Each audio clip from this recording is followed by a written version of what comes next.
ang tawag dito, sino pang namatay? Wala na namatay.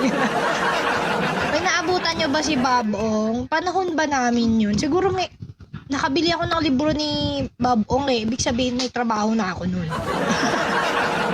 Oo, yung mga Kyoto dyan, kung gusto nyong bumalik sa aming kabataan, kasi hindi ko, busy pa siya, sabi niya. Sabi ni Anech. Busy pa daw si Bunso. Anong pinagkakabisihan mo, Bunso? Ang tag dito, di ko ma-imagine na sasabihin namin balang araw na nung panahon ko. Ay, ang tandang pakinggan, di ba? Oy, pakipindot naman.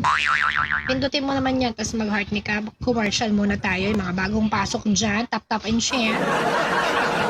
Si Sean Carlo, wala si Joseph. Nalobat siguro. Pinapakita lang niya yung planes niya eh. Oy, pakipindutin po yan. Oh, may laman pa. Dali ang... Tapos po, pindutin mo dito may lalabas na invite. Yan, mag-invite ka naman. Hello, Kuya L. Thank you. Ayun. Sino nakakilala kay Babong? Taas ang kamay, dali. Di ba ate, may pinanood tayo. Pinanood mo na ba? Yung tungkol kay Babong? Kung sino si Babong? Iniisip nila si Tado daw yun. Ano sa tingin mo? May bago bang libro si Babong? Ang nabili ko kasi, magandang umaga. Ang nabili ko, anong pananagutan mo lahat? Ang nabili ko yung, nakakabasa na pala ako, MacArthur. Mga kaibigan ni Mama Susan. Horror yun. Ano pa ba? Yun lang ata. Ay, hindi, yung longganisa. Stainless longganisa. Politician naman yun. Tapos, bakit baliktad magbasa ng libro ang mga Pilipino? Yan. 5.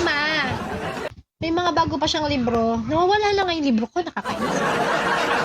Salamat po sa mga nag-give sa akin. Sa taas. Hanapin mo nga. Sa taas daw. Meron pa siyang ibang libro. Basta, dahil nga dun sa pangalan niya. Alam niyo kasi yung Babong daw, galing daw yun sa, parang meron siyang screen name na Bobong Pinoy. Bobong Pinoy.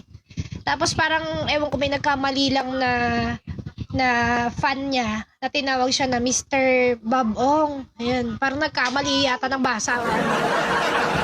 Pinangatawanan niya na yung Babong niya. Sa National Bookstore, meron bang bago? Pinaka-the best dun sa lahat ng nabasa ko. Yung nakakabasa na pala ako. Kasi pagka yung AB, di siya buong nakakabasa. Wala siyang vowel. Tama ba ako? Ay, naku, nabobobo na. Wala siyang vowel, lang siya, consonant. Wala, tama ba yung mga sinasabi ko? Hanapin ko nga, i-screenshot natin, char. Oo, yung kulay green na libro, yun yung pinakagusto ko sa lahat ng libro niya pa so far. Oo, pero kung sitado talaga siya, kasi yung sabi ni Claro III, kung pinapanood si Claro III, yung conspiracy kung sino talaga si Babong, kasi di siya nagpakilala ever, di ba? Same story, di ka din. Movie nila Echo. Oo, tama, ang galing mo talaga, Mare. Gusto ko yung mga audience participation. Oo. Gusto natin yung mga nagpa-participate. Hindi ko napanood yun, Mare. Ano ba panagat yun? Consultant? Hindi consultant. Ano yung, di ba, may vowels? Ano yung kabaliktaran ng vowels? Ganon din. Sige, papanoorin ko nga yun.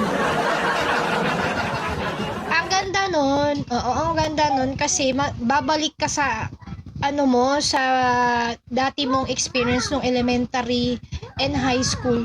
Ang napakalayo.